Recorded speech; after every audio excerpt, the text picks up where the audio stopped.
مرنے کے بعد کیا ہوگا؟ جب ایک نیک انسان کا انتقال ہو جاتا ہے تو اس کے پاس بہت خوبصورت چہروں والے فرشتے آتے ہیں اور اس کے لیے جنت کے کفن میں سے کفن کا انتظام کیا جاتا ہے، اور پھر وہ فرشتے اس مرنے والے کے سرہانے بیٹھ جاتے ہیں اور اسے خوشخبری دیتے ہیں کہ اے اچھی اور نیک روح، اپنے رب کی مغفرت اور بخشش اور رضا کی طرف نکل چل۔ تو وہ روح اس طرح جسم سے بہہ کر باہر نکلتی ہے جیسے مشکزے سے پانی۔ پھر جب فرشتے اس روح کو پکڑتے ہیں تو اسے ایک لمحہ بھر بھی اپنے ہاتھوں میں نہیں رکھتے، بلکہ فوراً اسے خوشبودار کفن میں لپیٹ لیتے ہیں اور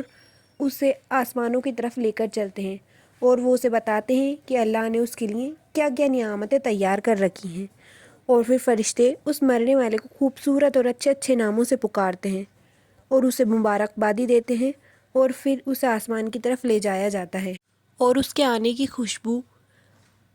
آسمانی فرشتوں کو پہنچ جاتی ہے،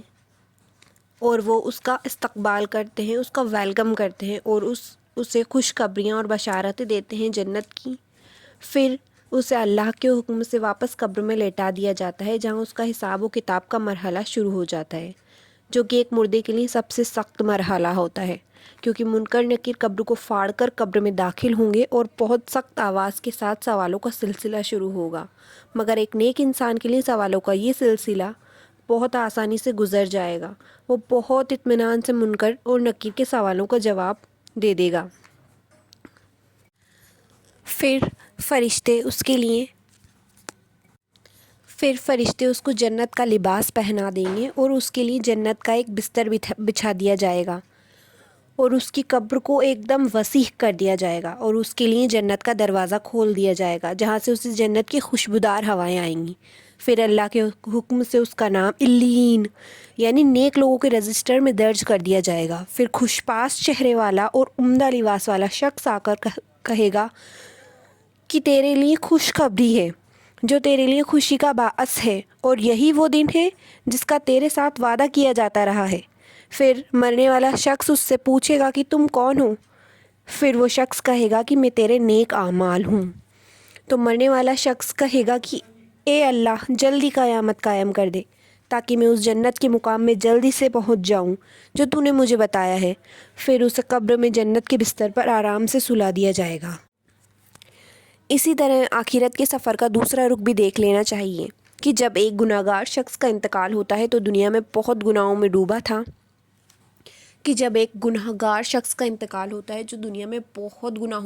ہوا تھا، شرک، مختلف حرام کام کیا کرتا تھا، تو ایسے شخص کا آخرت کا سفر کیسے شروع ہوتا ہے؟ گناہگار شخص کے انتقال کے وقت آسمان سے سیاہ اور بہت خطرناک چہروں والے فرشتے اترتے ہیں، جو کہ اس کے لیے خراب بدبودار ٹاٹ کا کھردرا کفن اس کے لیے لاتے ہیں، اور پھر مالک الموت آتے ہیں اور اس کے سرانے بیٹھ جاتے ہیں اور کہتے ہیں اے گندی اور خبیث روح، تجھ پر اب اللہ کا عذاب ہونے والا ہے، تو نے گناہ کیے ہیں، اب تو جسم سے نکل اور اللہ کے غضب اور ناراضگی کی طرف چل۔ پھر وہ گناہگار کہتا ہے کہ نہیں، میں نہیں نکلوں گا، اور اس کی روح جسم کے اندر ہی پھیل جاتی ہے۔ پھر فرشتے اس روح کو جسم سے کھینچ کر باہر نکالتے ہیں، جیسا کہ قرآن میں ذکر آیا ہے کہ جب ظالموں کی موت کا وقت آتا ہے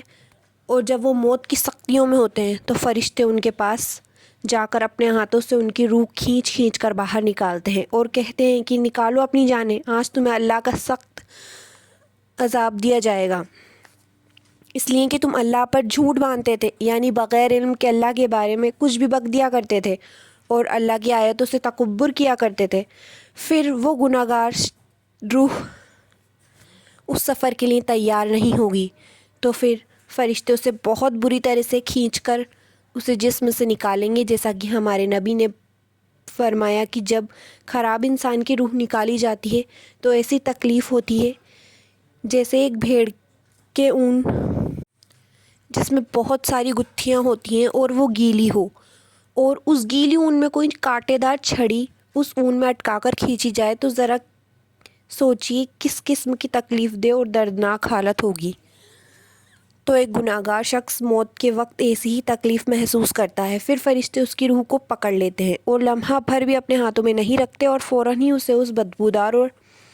ٹاٹ کے کپڑے میں لپیٹ دیتے ہیں، تو اس سے اتنی گندی بدبو اٹھتی ہے جیسے زمین میں کسی مردار کی ہو۔ پھر اسے فرشتے اوپر آسمان کی طرف لے کر جاتے ہیں اور آسمان میں وہ جس کسی فرشتے کے پاس سے گزرتے ہیں تو کہتا ہے کہ کس کی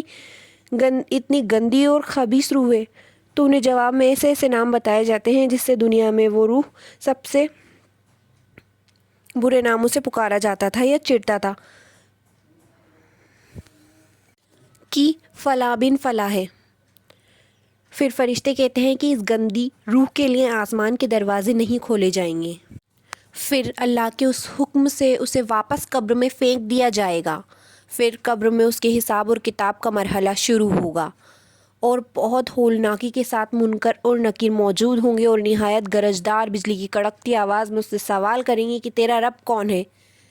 تیرا نبی کون ہے اور تیرا دین کیا ہے؟ اور وہ گنہگار شخص کسی بھی سوال کا جواب نہیں دے پائے گا اور کہے گا کہ ہائے ہائے مجھے نہیں پتہ، اور وہ اس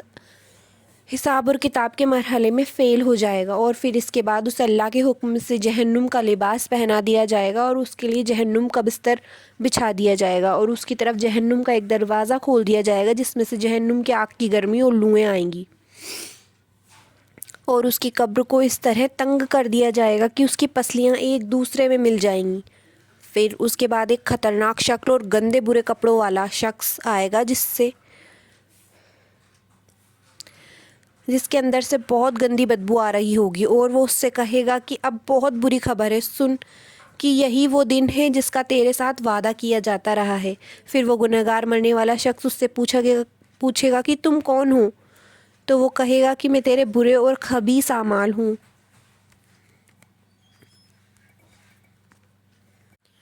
پھر فرشتے اسے اس کا جہنم میں ٹھکانہ بتائیں گے کہ یہ وہ مقام ہے جہاں تجھے جانا ہے، اور وہ گنہگار شخص کی روح کہے گی کہ اے اللہ تو کبھی قیامت قائم مت کرنا، کیونکہ قبر میں اتنی زیادہ شدید تکلیف ہے، تو پھر قیامت میں کیا حال ہوگا؟ پھر اسے آگ کا لباس پہنا کر آگ کے بستر پر لیٹا دیا جائے گا۔ پھر اللہ کی طرف سے حکم آئے گا کہ اس کا نام سجین یعنی گنہگاروں کے رجسٹر میں لکھ دیا جائے۔ پھر وہ گنہگار شخص قیامت تک اسی تکلیف میں اس آگ کے بستر